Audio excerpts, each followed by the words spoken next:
Tá aparecendo. Ok. Mas então, boa noite. Entre isso, boa noite. Então, o nosso grupo ele é composto por mim, pela Brenda, a Carmen, a Helena, o Igor, a Joyce e a Mariana. A gente pegou o tema demografia e geografia populacional e a gente dividiu essa apresentação em 5 itens. No início, a gente começa com a introdução, que é essa parte que eu estou fazendo, e a gente vai falar rapidinho do nosso plano de aula, como é que ele ficou estruturado. Depois, a gente vai falar sobre a nossa indicação de multimídia, que vai ser um filme. A gente vai fazer sentido o filme vir antes da explicação do conteúdo.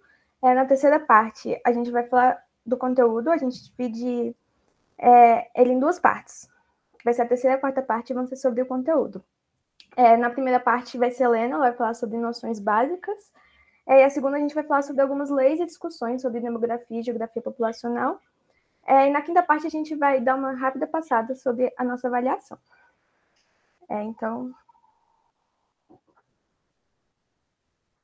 a gente imaginou uns 25 minutos.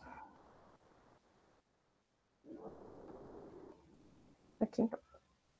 Então, vamos aos nossos objetivos. O nosso público-alvo, que a gente planejou essa aula, foi para o ensino médio. Quando a gente pensou nessa aula, é que hoje em dia a tendência, principalmente com esse novo ensino médio curricular, é que o aluno no ensino médio ele só tenha um ano obrigatório de geografia no currículo dele. Então, as aulas vão ter que ser muito mais compactadas, então elas vão ter que tratar de temas de forma muito mais generalizada e elas vão ter que ser bastante objetivas. Então, a gente planejou uma aula uma aula que introduzisse o assunto de forma objetiva e que englobasse vários outros temas junto com ela. Então, na nossa aula introdutória, a gente vai focar nas imigrações internas do Brasil. A gente escolheu o Brasil porque a geografia humana do Brasil, a gente tentou articular como tema da disciplina. E a gente vai tentar articular uns outros conteúdos, como a Revolução Industrial.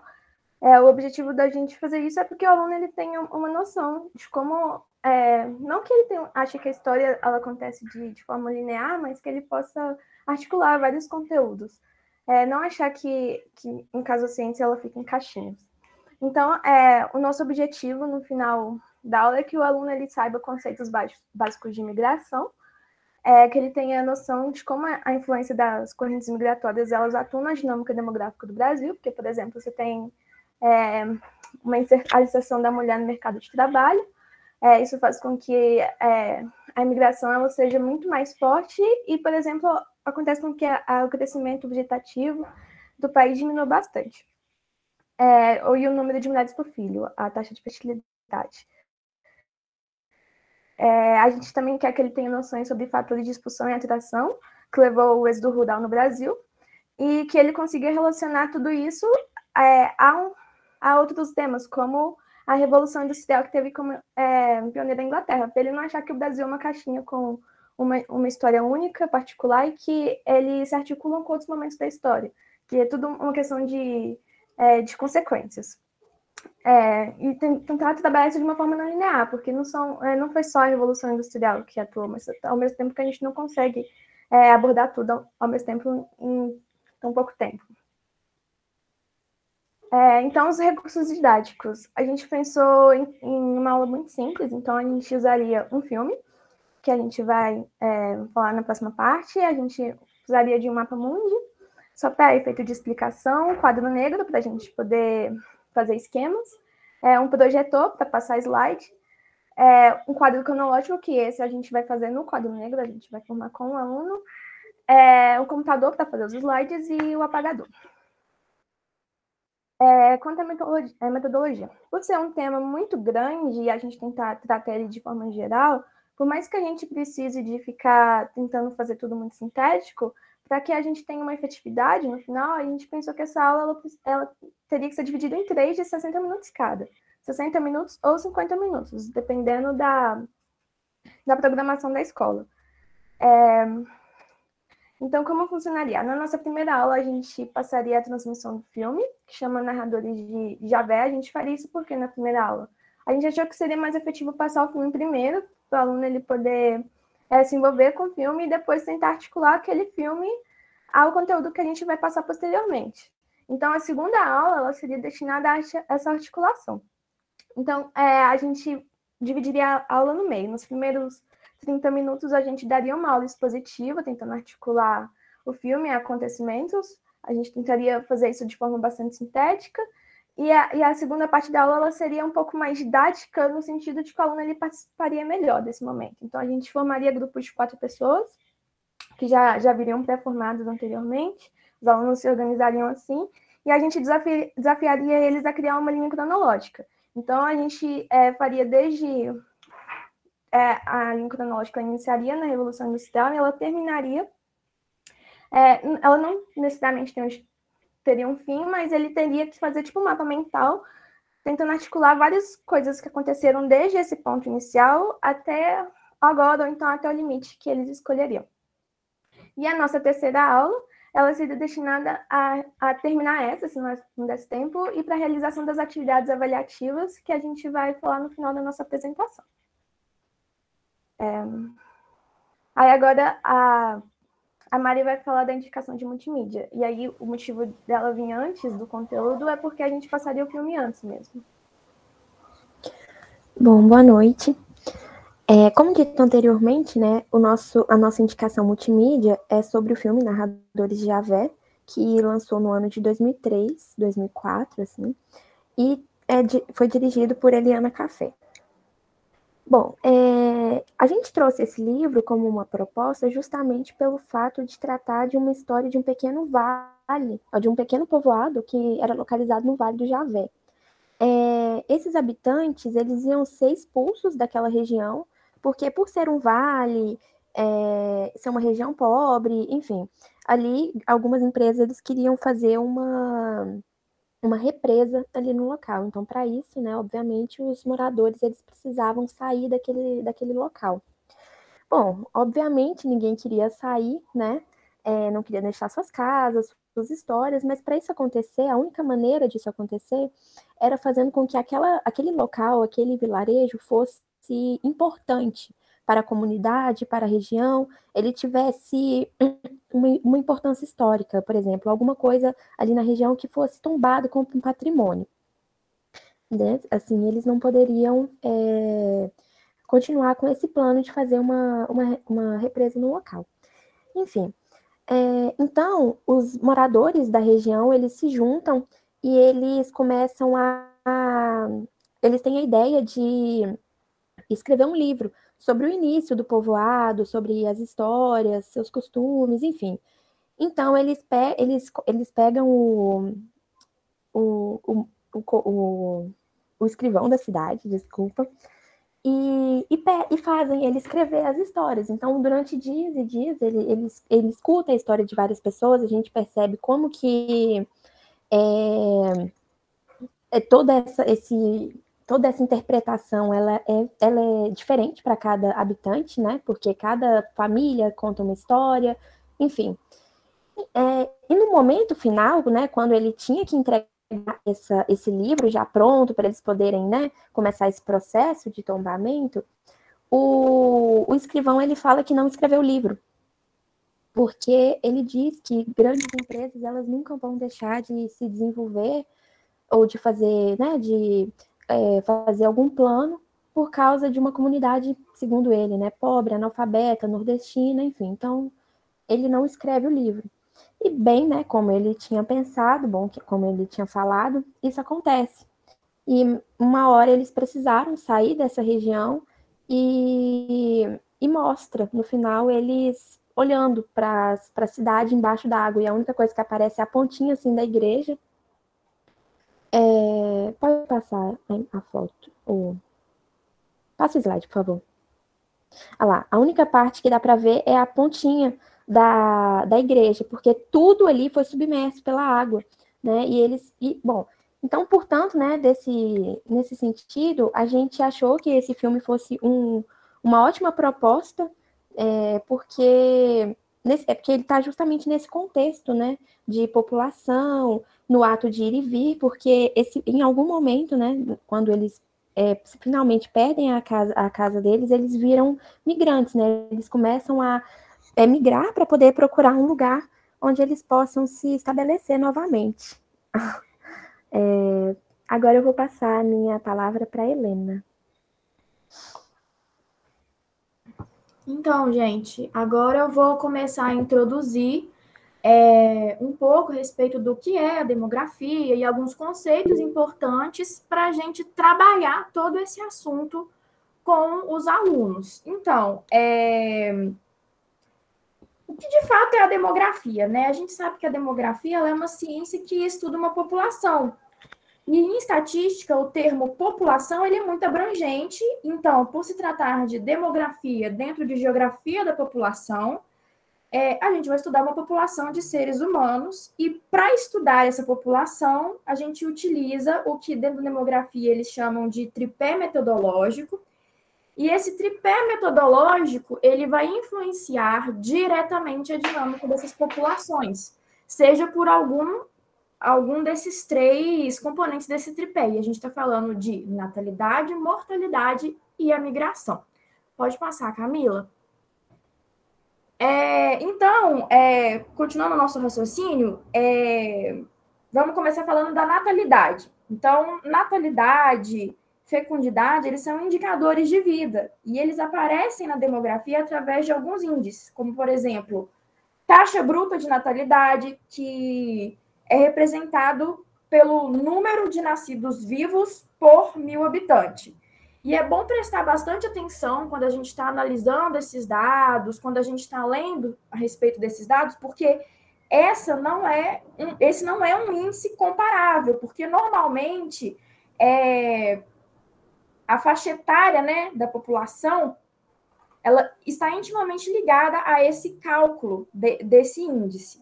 Outro exemplo também é a taxa de fecundidade, que diz respeito ao número médio de filhos que as mulheres de uma população têm ao longo da sua vida reprodutiva. E esse sim é um índice passível de comparação. Aí, só para exemplificar, para vocês terem ilustrado na cabeça de vocês, um exemplo de alta fecundidade seriam 6, 5 filhos por mulher. E isso é considerado uma taxa de pré-transição demográfica, que vai ser um termo também que a gente vai abordar mais para frente. E um exemplo de baixa fecundidade, né, é um filho por mulher. Relacionado também a todos esses termos que a gente está falando dentro do tópico natalidade, do tripé, a gente também tem o termo fecundidade a nível de reposição. O que isso significa?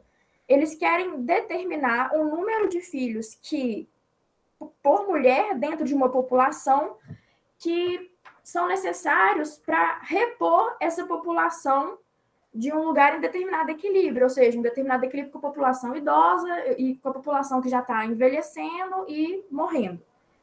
E atualmente, esse número ele é considerado como 2,1 filhos por mulher. Agora eu vou falar um pouco do segundo tópico desse tripé metodológico, que é a mortalidade. E como o próprio nome diz, quando a gente está falando de mortalidade, a gente está falando de mortes, né? E um índice dentro desse tópico que a gente pode citar é a expectativa de vida ao nascer. Isso quer dizer o número médio em anos que um ser humano tem de viver a partir do ano do seu nascimento. E esse é um índice comparável. E da mesma maneira que ocorre com a taxa bruta de natalidade, a gente também tem a taxa bruta de mortalidade, que diz respeito ao número de óbitos registrados. E esse não é um índice comparável porque envolve uma série de outros fatores. Então, ele vai ser muito relativo às condições de cada lugar que a gente está analisando. E um outro índice muito interessante relacionado ao tópico mortalidade do tripé é o índice mortalidade infantil. E ele é muito importante porque ele diz respeito ao número de óbitos de pessoas nascidas vivas antes de 1 ano de idade. E as pessoas consideram isso um indicador de condição socioeconômica, porque o primeiro ano de vida de uma pessoa é considerado o ano que a pessoa corre mais riscos por questões de adaptação ao mundo, vulnerabilidade em relação a doenças. enfim, entre outros fatores, e aí as pessoas utilizam muito a mortalidade infantil como um índice de avaliação de condições socioeconômicas de uma região. E por fim, e lógico, não menos importante, que é o foco assim, né, principal do nosso trabalho aqui, a gente tem a migração dentro do tripé metodológico, e ele é entendido como deslocamento de pessoas, né? E na demografia ele é utilizado para definir esse movimento de ir e vir dos seres humanos, do seu local de origem para outro, com uma fronteira política e administrativa bem delimitada. Então, a gente tem que analisar isso dentro de duas dimensões, uma temporal e uma espacial. Então, a gente tem uns termos que a gente tem que prestar atenção. Um imigrante é uma pessoa que está realizando o movimento de chegar em algum lugar. Um emigrante é o indivíduo que sai de algum lugar. Então, dentro desse mesmo assunto, a gente tem diversos parâmetros que a gente pode falar, por exemplo, de saldo migratório, que diz respeito ao balanço entre as entradas e saídas de pessoas de algum lugar, em um período bem definido, né, um período de tempo bem definido. A gente também tem efeito indireto da migração, que são como que vai influenciar, né, como que esses emigrantes eles vão influenciar da população de um determinado local. Por exemplo, eles podem começar a ter filhos nesse local, então isso vai aumentar o contingente populacional, pode começar a rejuvenescer a população desse local. Inclusive, se observa uma tendência de rejuvenescimento de um local que recebe muitos desses movimentos, por exemplo. E aqui, nesse slide, a gente tem alguns termos muito importantes para compreender a dinâmica de migração interna no Brasil. Então, a gente tem, primeiro deles, o êxodo rural, que é o movimento de migração das áreas rurais para as grandes áreas urbanas, né?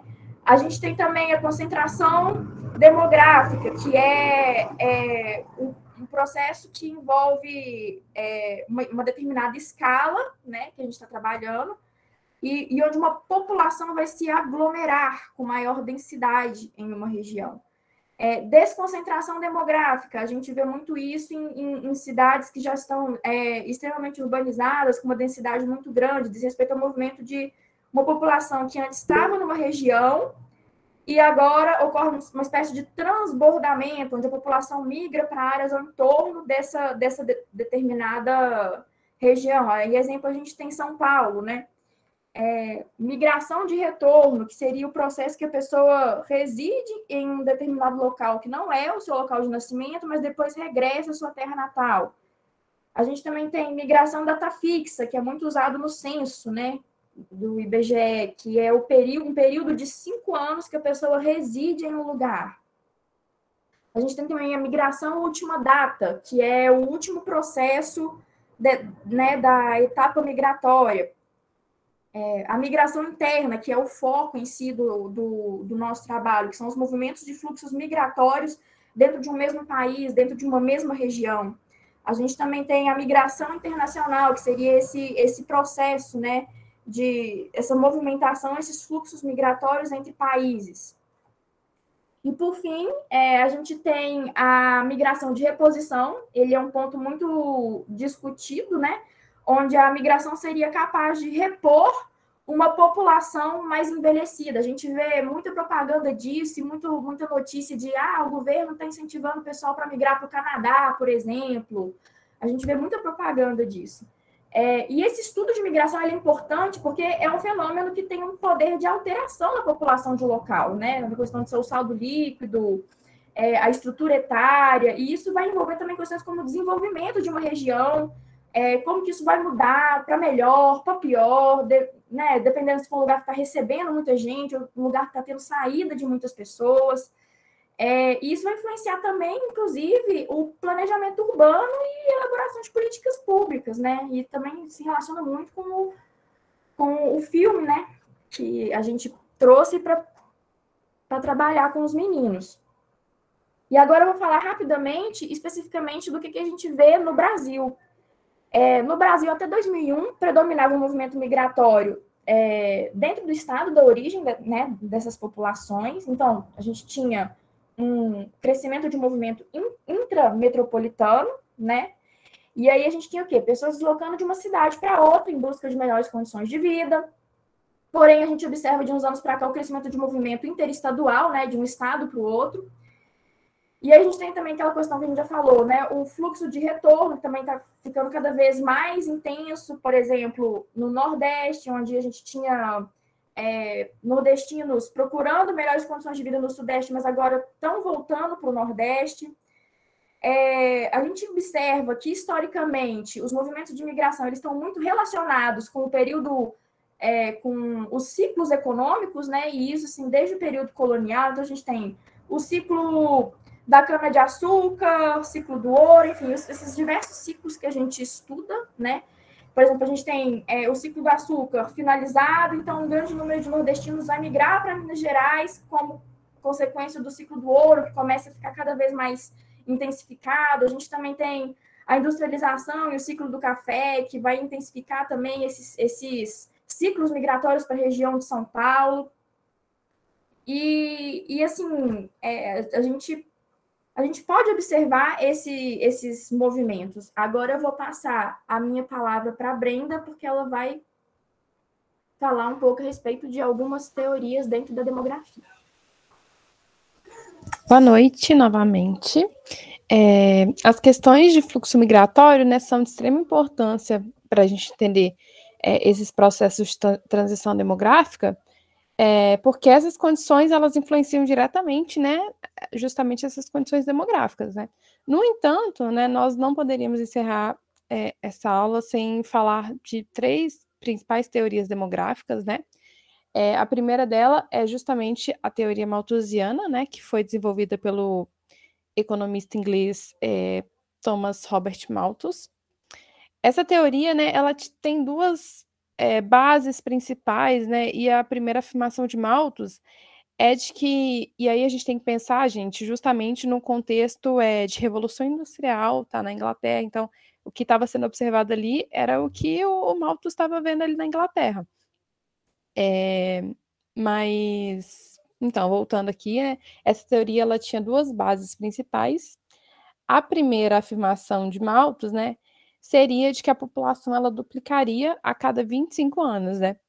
E a sua afirmação dizia que, no entanto, a produção de alimentos não conseguiria ser tão rápida e, por isso, a humanidade sofreria um colapso. Ele contava com guerras, desastres ambientais e epidemias, né, que fossem capazes de estabilizar o número populacional. Essa teoria malthusiana, né, como a gente vê atualmente, né, ela não se concretizou, né, porque, em primeiro lugar, como eu já disse, ele limitou muito seu recorte espacial, observando somente a Inglaterra, e, em segundo lugar, ele não considerou, não levou em conta os avanços tecnológicos que estavam acontecendo. Então, né, primeiro que a população não cresceu da forma exagerada como ele escreveu, e, em segundo lugar, os avanços tecnológicos, tanto na agricultura, né, quanto industriais, né, eles possibilitaram que a gente criasse alimentos de uma maneira muito mais rápida do que era antes, né? Enfim, pode passar. Aí nós temos também, né, a teoria neomalthusiana, que foi desenvolvida para minimizar questões políticas e econômicas do pós-Segunda Guerra Mundial, né? Uma vez que a criação da ONU, que com a criação da ONU, né, foi necessário falar indicar as causas, né, de tanto atraso e miséria nos países subdesenvolvidos, né? E de acordo com essa teoria, né, por causa da grande taxa de jovens nesses países subdesenvolvidos, né, seria necessário um maior investimento na área de educação e saúde, né? E esses investimentos impossibilitariam durante algum tempo avanços industriais e agrícolas, né? O que prejudicaria o crescimento econômico. Essa teoria, ela chega à mesma conclusão da teoria de Malthus, pois, nesse caso, ele também leva em conta o crescimento populacional, né? Então, o crescimento populacional seria responsável pela pobreza extrema, desses países, né? E o que a gente tem que entender é que o número populacional, ele não é referência para a gente falar de pobreza, né? O que causa pobreza é o número, é a má distribuição de renda. Pode passar mais uma? Isso. E por último, né, a gente vai falar sobre a teoria reformista ou teoria marxista, né? Que vem como uma resposta dos países subdesenvolvidos e contradiz, né, as outras teorias. Porque nesse pensamento, né, o número elevado da população jovem, ela não é causa, mas sim consequência do subdesenvolvimento. E isso se comprova, né, quando a gente percebe que quanto maior acesso tem uma população, acesso à informação, acesso à assistência médica, acesso à educação, menor tende a ser o número de filhos que uma família teria, caso não tivesse esse tipo de acesso. Sendo assim, né, essa teoria demográfica, né, a teoria reformista ou marxista, ela é a mais racional para se analisar as questões políticas, econômicas e sociais. Agora eu vou passar a fala para o Igor. E aí, pessoal, tudo bem? Boa noite a todos. Tá dando para me ouvir certinho? Tá sim. Ok. Eu participei da elaboração das questões, né? E aí eu fiz uma espécie de passo a passo, que foi, na verdade, feito a partir da conclusão das questões. A gente já tinha acabado elas e aí a gente bolou esse passo a passo, enfim, para ajudar a fazer. A gente já tinha feito umas 3 para ajudar a fazer as outras 3 que vem depois. Aí a primeira coisa, né, que é o objetivo da questão, ele vai girar em torno da escolha do público, que a Camila falou lá atrás, né, que é o ensino médio. Então a questão ela tem que ter um objetivo. O objetivo da questão ele também ele vai ser revisado no final das questões. Escolhido o objetivo, a gente escolhe o tema da questão em si, né? No caso, eram questões voltadas para migração. Nessa questão, a gente vai fazer a criação do corpo da questão. E depois que a gente elaborou o corpo da questão, a gente já elaborava a resposta correta, entendeu? A resposta afirmativa correta. E aí, a posição dela, A, B, C, D, você embaralha, né? Para não ficar óbvio, isso já é uma questão que já vai ser elaborado depois na revisão do questionário como um todo. Depois da resposta correta, a gente vai elaborar as demais, e aí a gente volta no objetivo da questão, que você pode induzir o aluno ao erro, né, com outras questões, fazer o que o pessoal gosta de dizer que é as pegadinhas, né, ou fazer uma questão que seja possível a eliminação dos outros termos, ou trabalhar no corpo da questão, por isso que tem até uma setinha aqui voltando para o corpo da questão, que é você encaminhar no corpo da questão, junto às questões erradas, as assertivas erradas, a questão certa, né? Aquele trabalho que o aluno vai pegar, vai identificar, vai ler o corpo, vai ler as questões, vai fazer uma eliminação ou vai eliminar junto ao corpo da questão até ele descobrir a resposta correta. Isso também depende do objetivo da questão e do questionário. Depois disso, a gente vai fazer a revisão das questões, revisão da questão em si. E depois disso, é interessante fazer uma revisão do questionário em si, porque pode ocorrer que algumas questões elas acabam pedindo temas muito semelhantes. E o que ocorre é que numa prova, né, a gente está procurando eficiência, né, de cobrar o ensino, né? Novamente, depende do que você quer cobrar do aluno, né? O que você está, qual é o seu objetivo com aquele questionário, e você precisa correr esse olho na revisão do questionário, porque as questões equivalentes, elas acabam ocorrendo num tema fechado, né? Por exemplo, migração, você consegue, acontece que dá para perguntar, fazer a mesma pergunta para o aluno, citando estados diferentes. Vamos pegar de exemplo assim a região Nordeste, a região Norte, que tem uma relação de migração para a região Sudeste parecido. Querendo ou não, dá para bolar questões praticamente idênticas, claro, com o período certo, né, e a abordagem certa, e elas vão ser questões, vão pedir a mesma coisa, e no seu objetivo você vai ter duas questões que a princípio parecem diferentes, mas a posteriori elas têm o mesmo objetivo, então você está meio que empobrecendo o seu questionário. E aí a gente fez a partir essa espécie de passo a passo, né? A gente já tinha elaborado umas 3 questões e ajudou muito a gente a elaborar as outras 3, porque a gente já tinha um olhar um pouco mais objetivo, né? E você acaba que dá ao docente uma uma propriedade maior, na verdade, uma segurança, já ter meio que um escopo, né? Outra coisa são as fontes, 2 fontes que a gente utilizou. Primeiro, né, o próprio plano de aula, né, claro, o questionário foi elaborado em cima do plano de aula, e dados de fontes muito confiáveis, tipo o IBGE, que a gente utilizou também.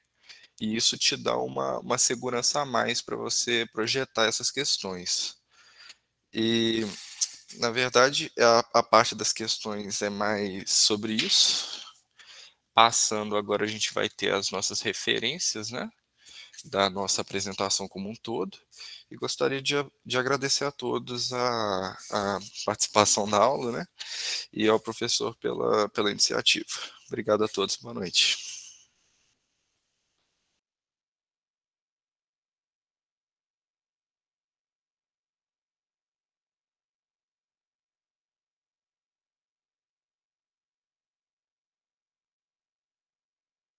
Obrigada, professor. Eu acho que tá dando limite de tempo ali, apareceu aqui.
Professor,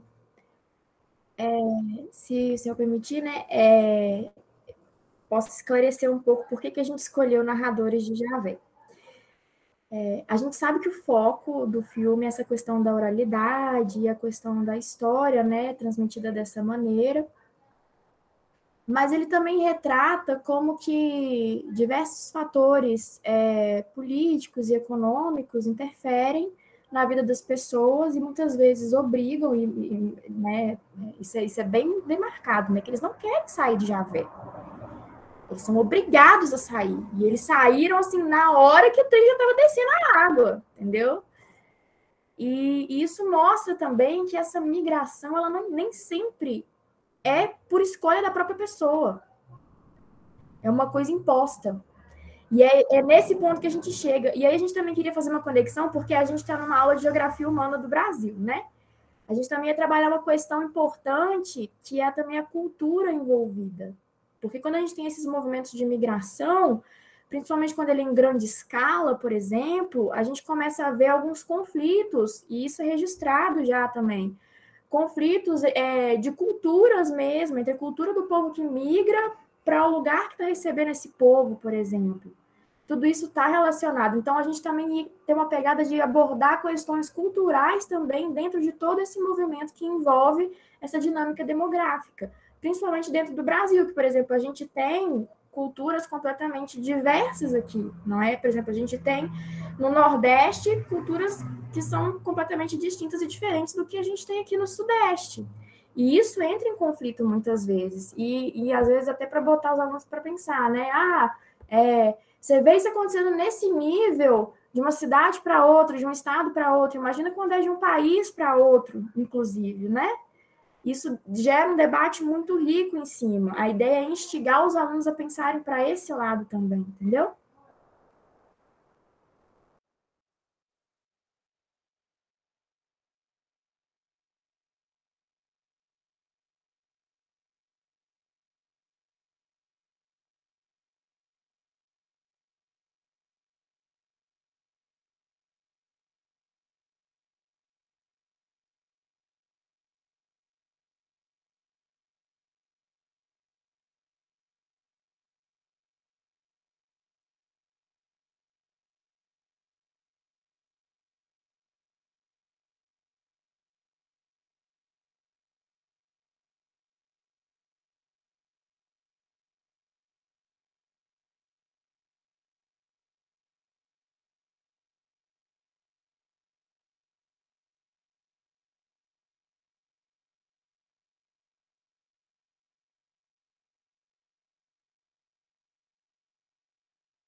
a gravação e tá gravando.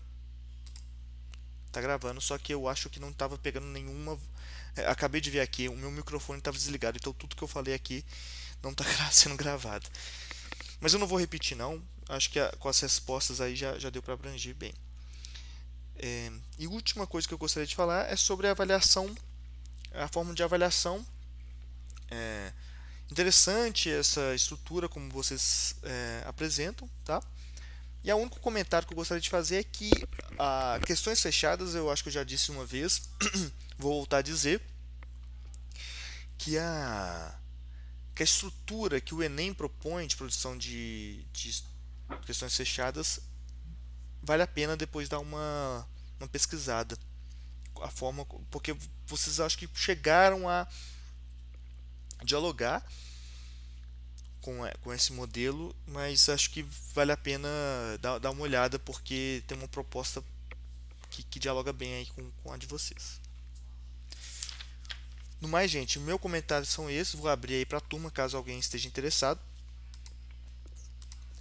E já convidando o grupo 2 a se prepararem aí para a apresentação.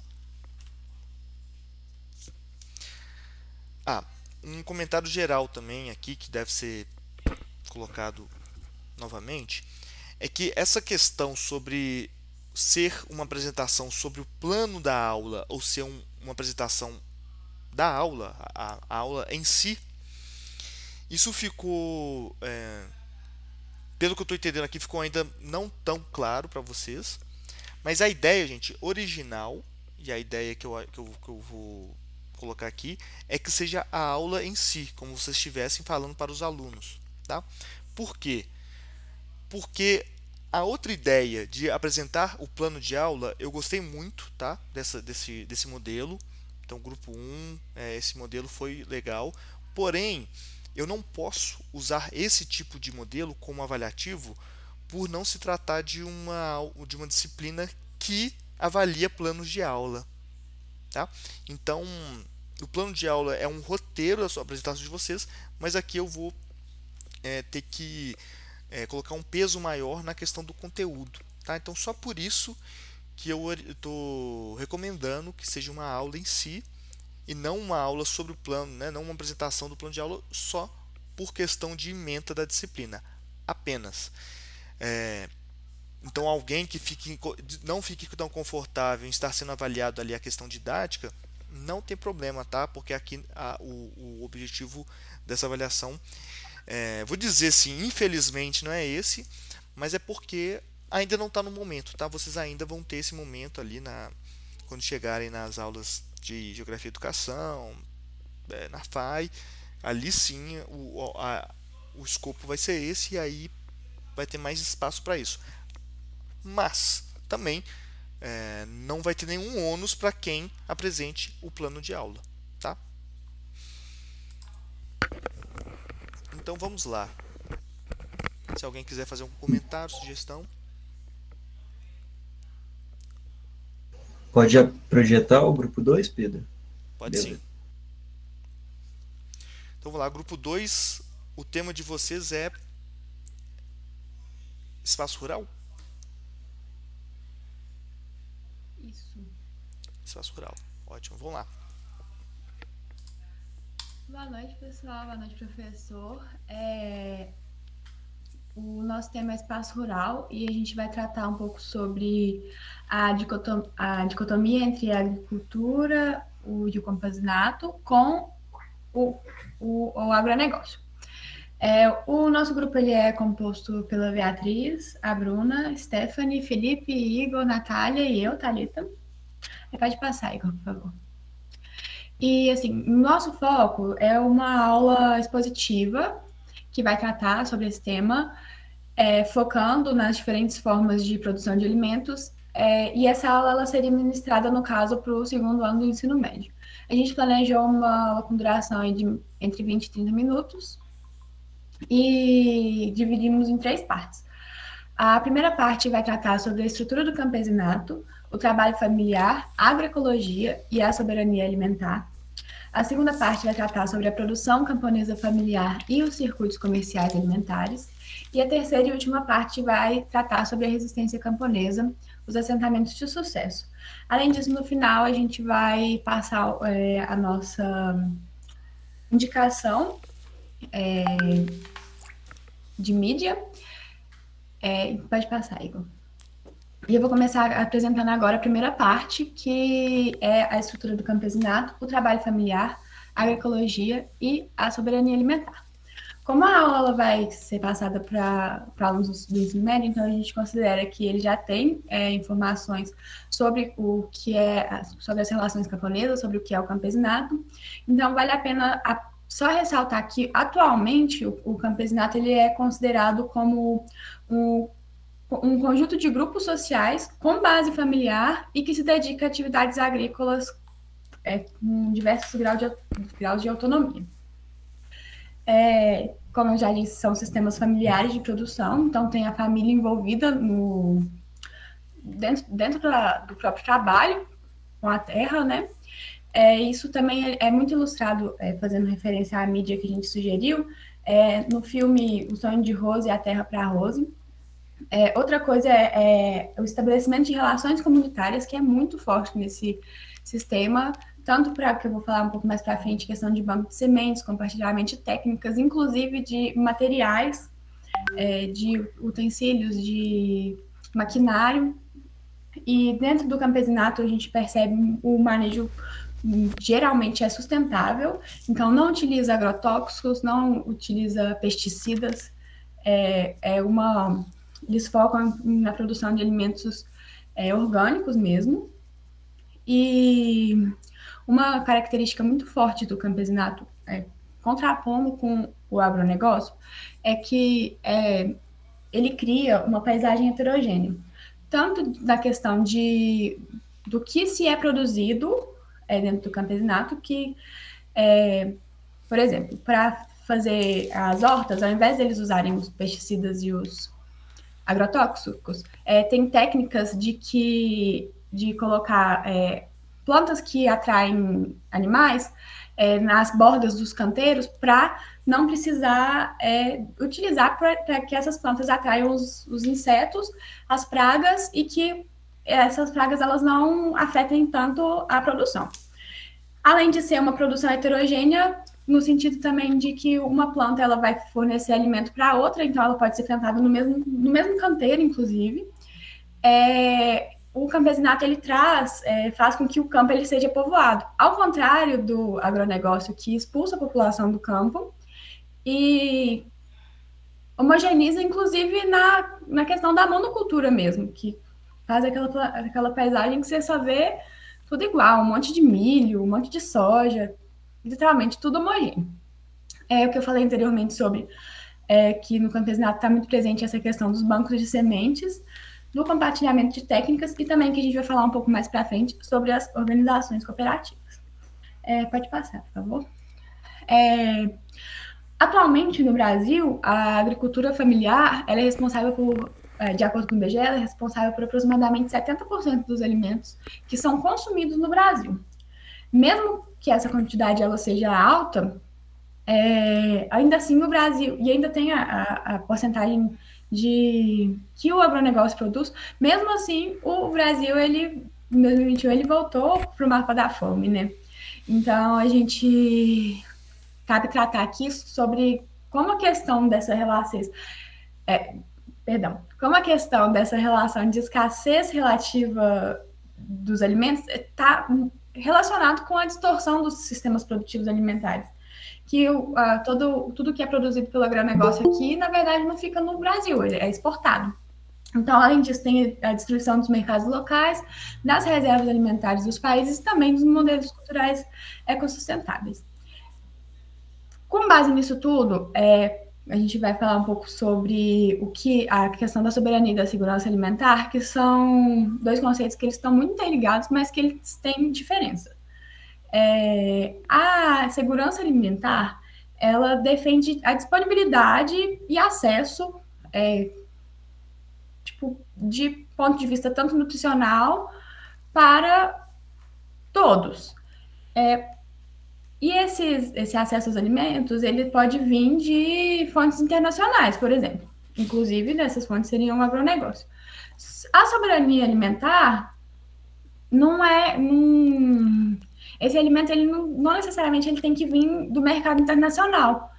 Pelo contrário, no conceito de soberania alimentar, se defende que esse alimento ele respeite a cultura local e os modos de comer específicos. Ah, mas aí o que tem a ver com a estrutura do campesinato e tal? O campesinato, atualmente, ele utiliza muito da agroecologia. É muito utilizada, e a agroecologia é proposta como o modus operandi para atingir essa soberania alimentar. Aí pode passar aí, que eu vou explicar por quê. Porque a agroecologia, ela confronta o modelo dominante e se baseia numa produção, como eu já falei, familiar, que tem práticas que são agroecológicas e sustentáveis. E aí ela vai respeitar o que a soberania alimentar fala, que é o respeito da cultura local, não só do modo de comer, mas também como do modo de produzir, porque a questão familiar, ela vem as técnicas, as práticas de como plantar, de como produzir, elas são passadas pelas gerações. Então, vai ser uma coisa, a agroecologia, ela respeita cada identidade, cada cultura, cada local. Além disso, também é uma ferramenta de transformação social, porque, como eu já falei, ela povoa o campo, ela promove poder e liderança para aqueles que foram, muitos dos que são considerados como os camponeses atualmente, eles foram expulsos do campo e aí voltaram depois. Então, dá voz para essas pessoas e também ela auxilia, a agroecologia auxilia em construir uma infraestrutura agrícola que é composta por uma daquelas questões que eu já falei, que são o banco de semente, as organizações, também com questão de infraestrutura para irrigação, para moradia mesmo, para infraestrutura elétrica, de estradas. Então, assim, é uma ferramenta de transformação social mesmo. E, além disso, a agroecologia, ela auxilia na união dos saberes camponeses, porque ela utiliza tanto daquilo que veio passar de geração por geração, como também une com a ciência. Então, com foco sempre no respeito à natureza. Então, isso é um ponto muito interessante, muito importante, né, no cenário atual. Como eu já falei anteriormente, o foco da agroecologia é a produção de alimentos orgânicos sem uso de agrotóxicos e de pesticidas. Aí eu vou passar a apresentação agora. O próximo é o Felipe. Isso, sou eu. Boa noite, pessoal. Boa noite, Pedro. Bom, nessa segunda parte, vamos falar um pouco sobre a produção camponesa familiar e os circuitos comerciais alimentares. Eu vou relacionar agora a sazonalidade com datas comemorativas e a disponibilidade de alimentos. A gente já sabe que os alimentos são produzidos assim, em sua natureza, por temporada. Então, cada alimento vai ser fornecido em uma época do ano. Ele tem os seus períodos específicos. Hoje, que com a tecnologia, a gente expande esse tempo, a gente cresce esse tempo de disponibilidade desses alimentos. Mas, em sua naturalidade, ele tem a sua temporada certa. E, ligando a isso a disponibilidade de alimentos, o produtor camponês, a produção familiar, ela tem que se adequar a esse tempo. E como ela vai se adequar? Como a Thalita falou, vão ter essas culturas agroecológicas de se plantar vários tipos de alimentos em um só para manter uma terra com qualidade e assim você ter o fornecimento de um alimento com uma produção forte, que não vai ter um agrotóxico sendo usado para não ter nenhum problema na questão de saúde. Então, a sazonalidade está inteiramente ligada a essa disponibilidade dos alimentos, uma vez que eles vão ser produzidos de uma forma natural, então eles vão respeitar o momento em que esse alimento é produzido, na questão da temporada dele. E onde a gente mais percebe isso são as datas comemorativas, em que muitas delas são ligadas ao alimento que naquela temporada é produzido com mais facilidade. Não que ele não possa ser produzido em outras épocas, mas nesses períodos eles possuem uma produção maior, uma produção que pode render ali ao produtor uma renda superior naquela temporada. Então, o que se liga a isso é a inteligência que o produtor precisa ter para poder... Ele vai produzir o ano inteiro, mas naquele período ele sabe que a produção pode ser maior, então o que ele arrecada ali de dinheiro sobre as suas vendas vai ser maior do que nos outros meses. Então ele precisa pegar esse dinheiro e equilibrar para que nos próximos, e assim bem como nos anteriores, ele não sofra nenhuma dificuldade. Certamente isso não acontece, a gente sabe as dificuldades que temos no país, mas a lógica seria essa. E agora vou falar um pouco sobre a feira como local de reprodução social, cultural e articulação política e sindical. O que acontece? Eu vou falar mais para frente, mas o que eu estou tratando aqui é sobre feiras livres. Feiras livres são aquelas que a gente encontra em bairro. Eu posso citar aqui como 2 exemplos, uma que acontece na praça atrás do Colégio Tiradentes, ali no Santa Teresa, se eu não me engano é Colégio Tiradentes mesmo, e em frente à Igreja Padre Eustáquio. São feiras em que os produtores locais vão comercializar seus produtos. E o que está por trás dessas feiras livres, que é um comércio inferior? Você tem o produtor com uma relação direta ao seu consumidor. Então, quem está ali vendendo o produto é o mesmo que está produzindo. Pode ser que não seja a mesma pessoa ali, mas é o mesmo círculo familiar. Talvez é a mulher que planta, o homem, quem vai vender é o filho, a filha, ou vice-versa. A gente tem essa conectividade entre essas pessoas do bairro, que é o produtor e o consumidor. Então, a relação nesse comércio ela é muito estreitada, não no sentido de estar perto um do outro, mas que o caminho do consumidor até quem produz é muito curto.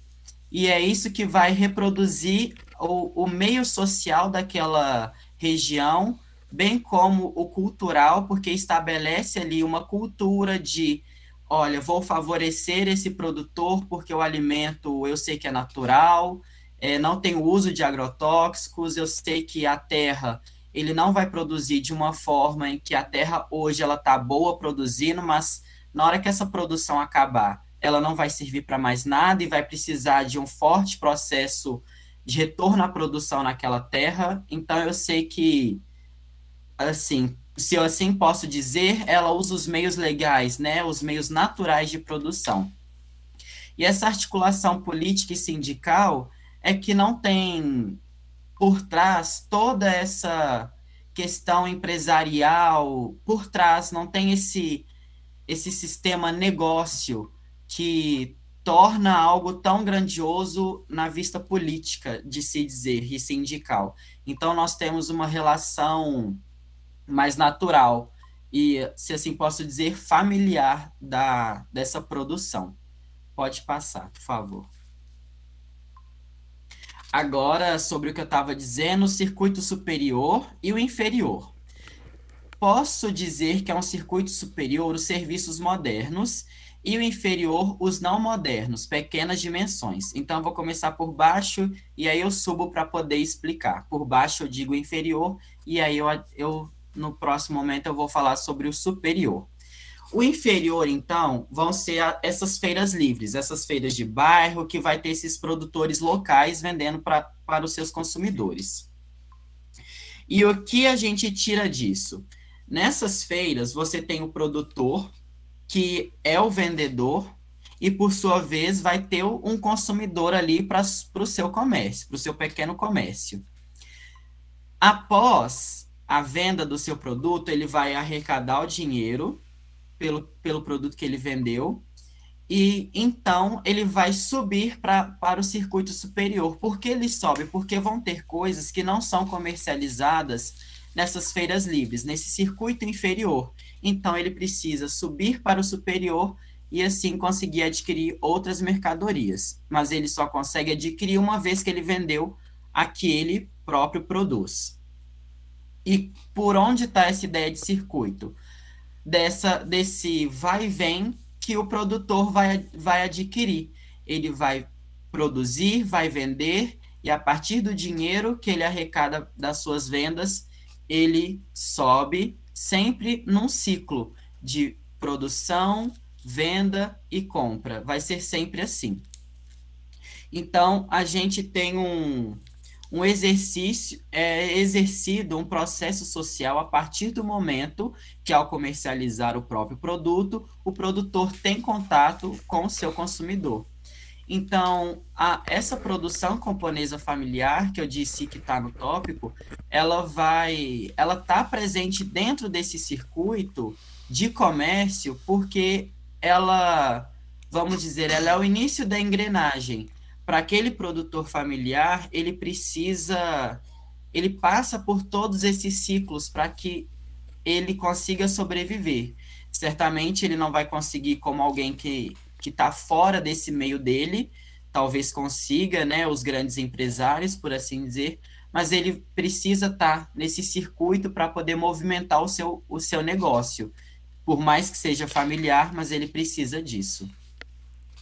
Agora é o tópico 3. Eu não sei se vocês me ouvem bem, espero que sim. O Felipe ele falou um pouco sobre as feiras livres, né? E, enfim, ela é uma dessas formas de resistência camponesa porque ela facilita essa venda de produtos por parte dos comerciantes e também esse acesso da população aos alimentos de qualidade. E isso também é uma questão da soberania alimentar, né? Você ter acesso a alimentos de qualidade e a preço justo. Não é só você ter o que comer, mas você ter uma variedade de comidas de qualidade. Então, essas feiras, elas facilitam esse acesso e elas, como organização, elas tornam pontos mais fáceis para a população conseguir comprar esses alimentos. E aqui a gente cita a Feira de Goianésia. Ela começou com 5 agricultores e hoje em dia ela tem 80. Então, assim, é um movimento de resistência, apesar também do crescimento exponente da grande agricultura, ela se mantém com essas vendas.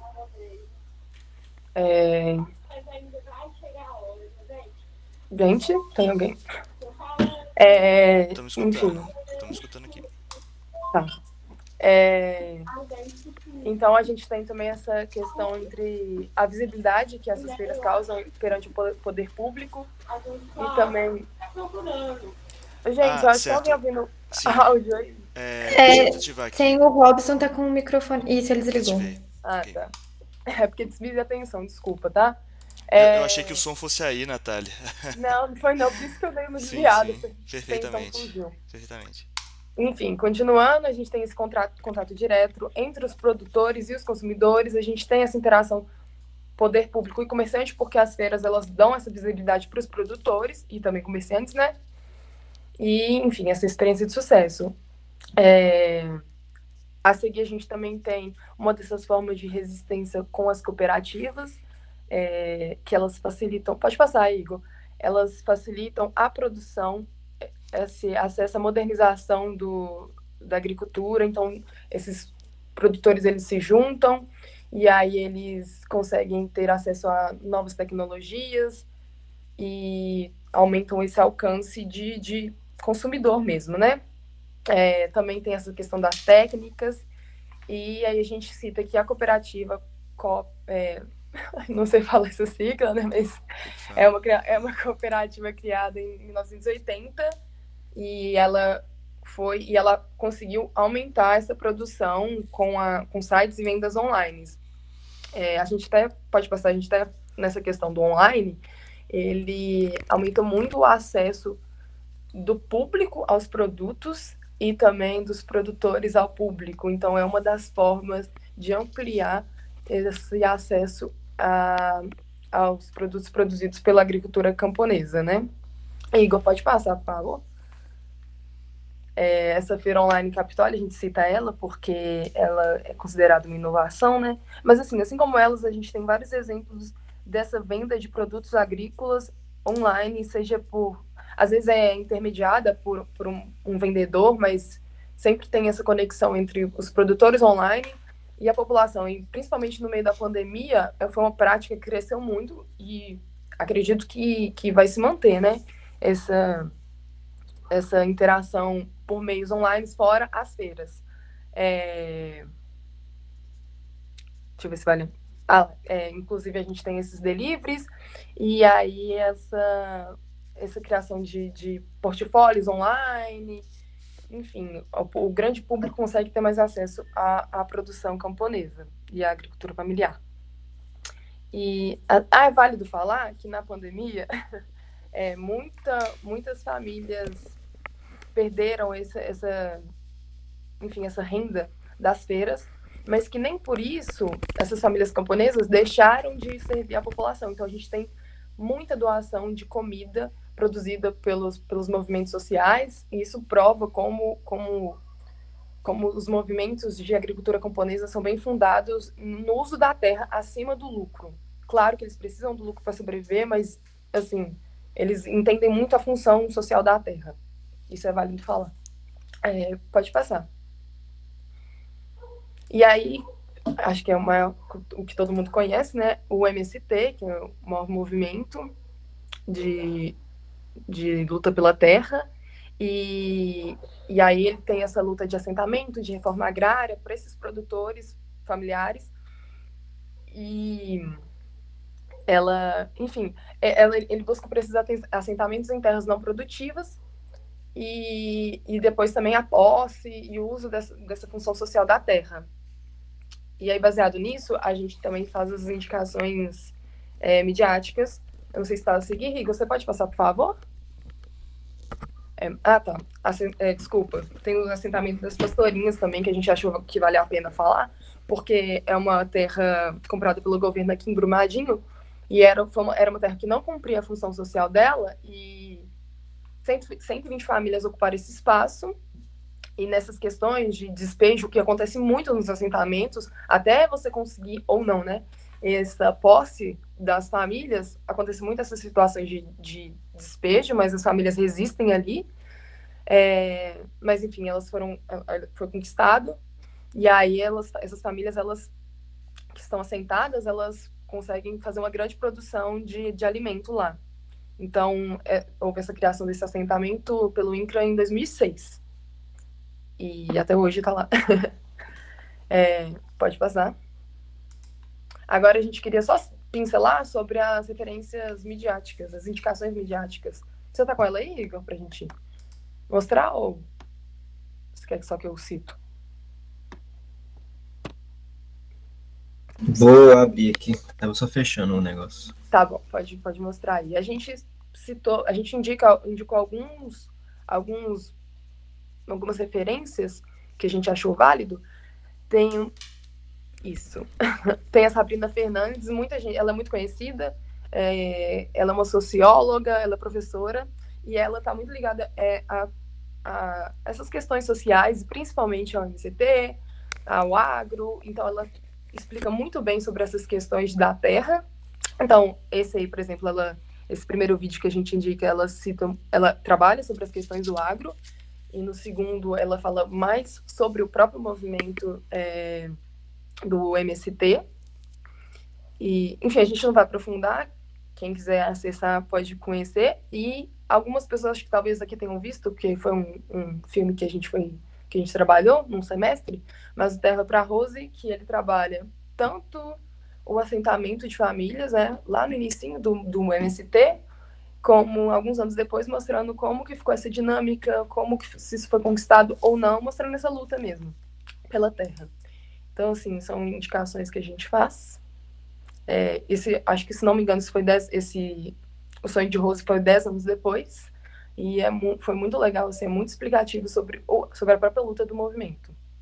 Por isso a gente indica. Acho que a Bia quer explicar a avaliação. Isso. Aí, só para linkar isso tudo, depois da nossa exposição sobre os temas que a Thalita, o Felipe e a Nath trouxeram, a gente aborda a atividade avaliativa, Igor, se você puder projetar aí rapidinho, só para a gente explicar mais ou menos a nossa linha de raciocínio. A nossa linha de raciocínio é tentar trazer uma avaliação que ela seja feita em grupo, justamente para proporcionar esse diálogo entre os estudantes. Sobre o tema, discutir se teve alguma dúvida, para poder até mesmo trazer para a gente que está aqui apresentando. E aí a gente propõe um grupo de 5 pessoas, em média, e aí a gente vai escolher um dos tópicos que foi abordado durante a nossa apresentação. Seja falar um pouco mais sobre as resistências, seja falar um pouco mais sobre os movimentos, ou então como se estrutura a agricultura familiar, ou então um agronegócio.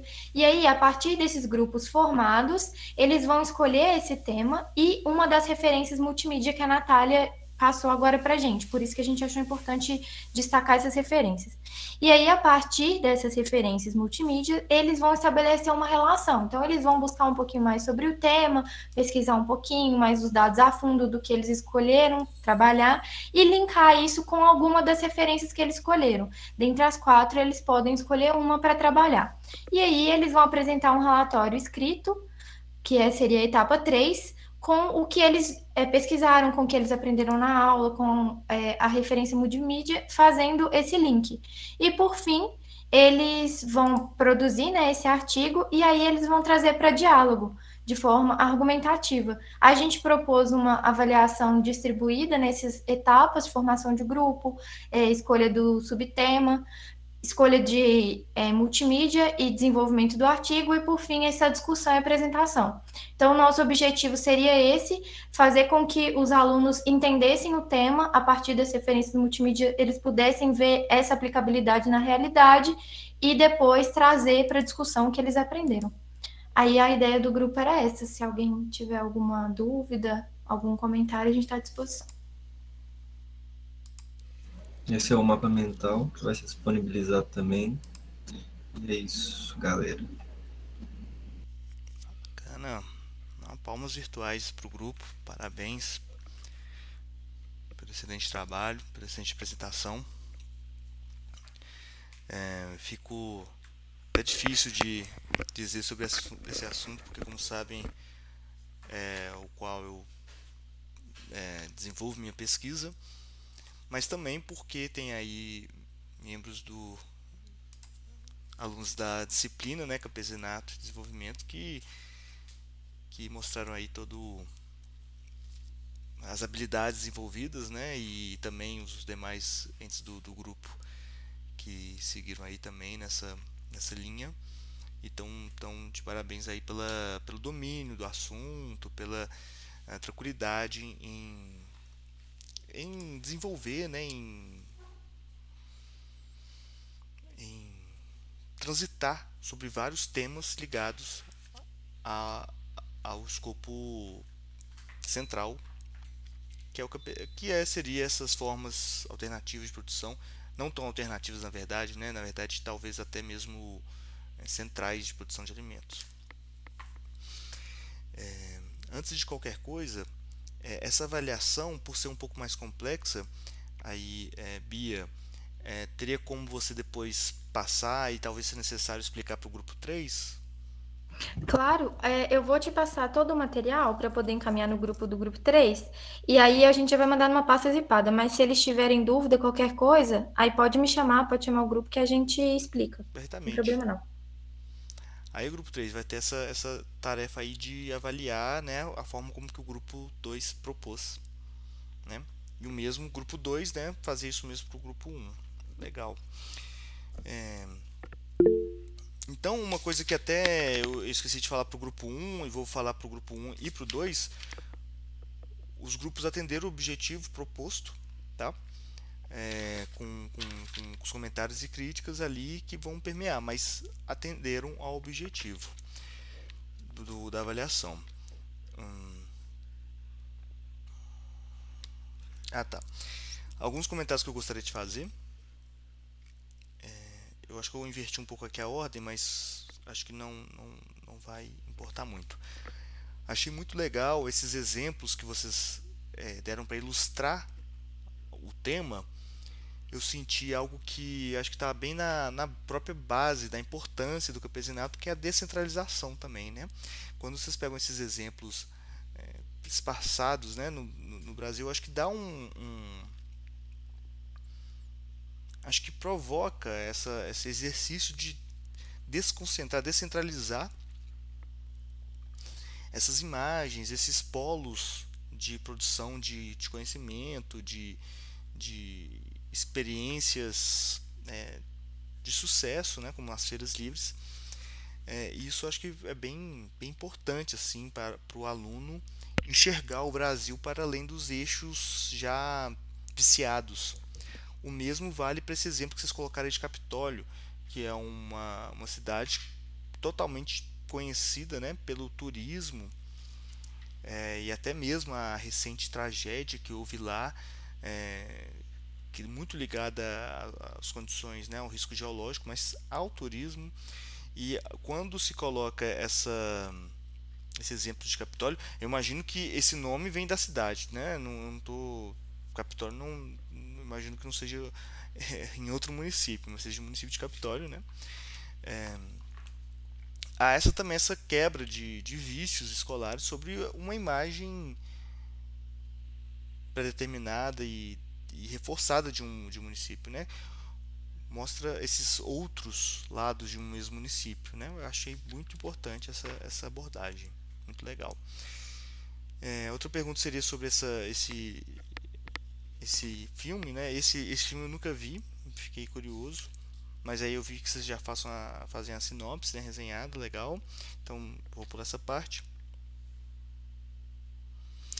Tá, ok. Esse tema colocado para o ensino médio, ele tem uma característica maior para um projeto, né? Porque ele foge por mais triste que seja isso, né? Ele foge do conteúdo geográfico e mostra uma expansão também de temas para ser abordados por outras disciplinas, né? Então acho que é bacana ter essa ajuda das outras disciplinas para poder abordar esse tema, principalmente soberania alimentar, né? Sobre história também da divisão, da distribuição de terras do Brasil. Então acho que tem uma característica maior de projeto. E é interessante, pessoal, porque projeto nas escolas, vou chutar um número aqui, mas acho que eu vou estar bem próximo, mas 90% dos projetos não saem do papel. Na verdade, nem chegam no papel, né? Às vezes você chega numa escola, conversa lá com o professor de história, com a professora de sociologia e fala assim: não, a gente tem que fazer uma aula no conjunto, não, é verdade, não, vai ser legal, vai ser legal. Isso não passa de uma ideia que todo mundo se interessa e não se desenvolve. Então, fazer um projeto e executar um projeto é um desafio, mas é muito legal. É sempre assim, dá uma dor de cabeça até, mas assim, tem muito potencial toda vez que consegue concretizar um projeto numa escola, né? Então vale a pena experimentar esses cenários também, essas possibilidades de concretizar numa escola. E principalmente porque esse tema tem para fazer um diálogo direto com o cotidiano dos alunos, é a questão da alimentação, que vocês até citam, né? A própria sazonalidade que o Felipe falou. Então essa questão da alimentação se encaixa ainda mais com o projeto, porque no final sempre tem ali um aparato de extensão, né? Que os próprios alunos de escola também podem fazer, né? Seja repensar a alimentação, seja campanhas de alimentação mais saudável, agroecológica. Então tem uma energia, tem uma carga muito forte nesse plano de aula que vocês criaram, que pode se expandir, né? Eu sei que foge da proposta inicial, mas são só ideias mesmo. eu vi que a autoria de algumas fotos são nominais, né? São nomes. Aí eu fiquei curioso para ver se é alguém do grupo, algum conhecido que teve nesses locais, e posso falar mais sobre isso, ou se são só fotos retiradas na internet e tinham lá o nome. Eu fiquei só curioso. E por fim, essa associação que fazem com circuitos, eu particularmente acho muito interessante, né? Na verdade, eu busco fazer isso um pouco na minha pesquisa de doutorado, essa relação campesinato com circuitos espaciais, né, do Milton Santos. Mas quando você pega emprestado uma teoria de uma outra área, vamos dizer assim, de outra área, porque o Milton Santos propôs os circuitos mais para o estudo urbano, né? E quando pega emprestado para uma outra área e faz associação, aí por experiência própria causa muita confusão em alunos, principalmente ali no ensino médio, porque ainda eles não tiveram ainda acesso a essa teoria que não é escolar, né? Então valeria a pena, né, isso imaginando numa situação real, trabalhar esses circuitos no tema de geografia urbana, geografia econômica, e depois fazer associação, para não apresentar uma teoria já associando com uma outra. Isso pode gerar bastante confusão, né? Pode ter entendimentos distorcidos sobre uma teoria e outra. Mas esses aí são os meus comentários, e passo aí para quem quiser somar, explicar, sei lá. Eu tenho uma coisinha. É o grupo. As indicações multimídias que vocês fizeram, a intenção seria imprimi-las e distribuir, ou é online mesmo? Por exemplo, vou disponibilizar num drive, enfim. Como...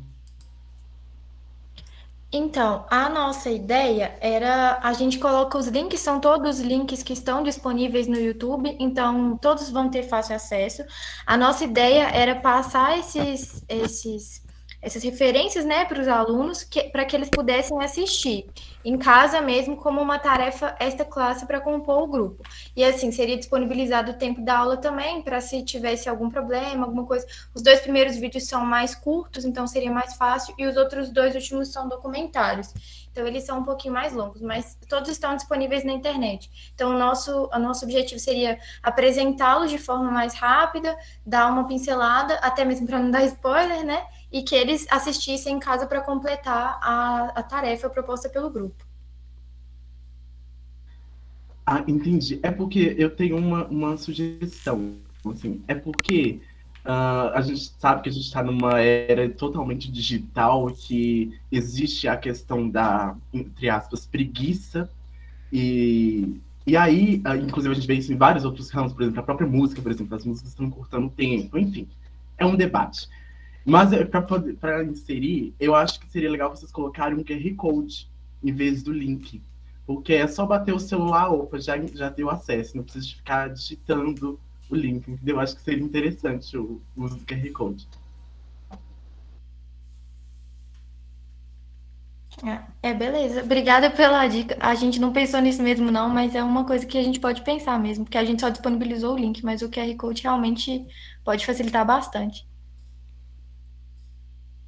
Sim, inclusive, muito boa ideia. Para gerar QR Code hoje tem sites gratuitos que fazem isso, e é realmente bem prático. Sim, tem como até mudar a aparência dos QR Codes para adequar aonde você for colocar, é muito interessante. Beleza. Bom, pessoal, meus comentários eram esses. Obrigado também a Igor pela contribuição.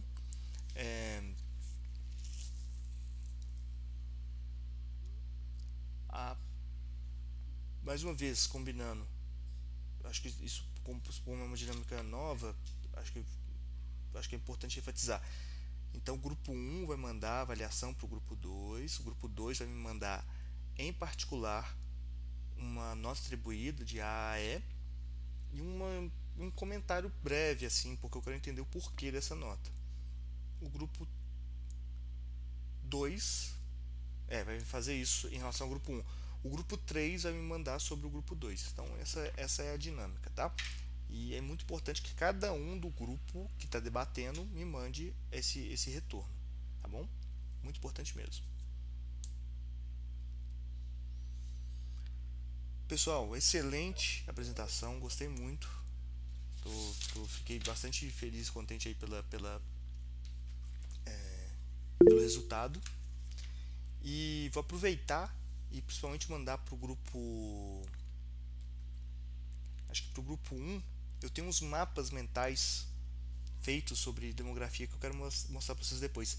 E outra coisa, teria como vocês reenviarem o link nesse chat, porque eu acho que ficou no outro link e se perdeu e eu não consegui acessar. Aí se vocês puderem enviar, tá bom? Brenda, sim, você tem uma dúvida? Pode falar. Tem sim, é porque naquela... Você mandou pra gente a proposta da avaliação 3, né, no WhatsApp, e aí lá tá falando assim que o grupo 1 avalia o 2 e o 2 avalia o 3. Foi alterado isso? Não, isso é porque é porque o que acontece? O grupo 1 vai avaliar o grupo 2, mas essa avaliação é porque vai entregar a avaliação para ela. Entende? Foi um problema de palavra, uso da palavra mesmo. Mas o grupo 1 vai mandar a avaliação para o 2. O 2 só vai dizer para mim o que achou da avaliação.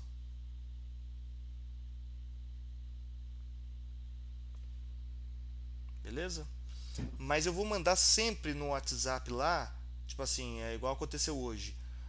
Grupo 1, né, quer dizer, grupo 2.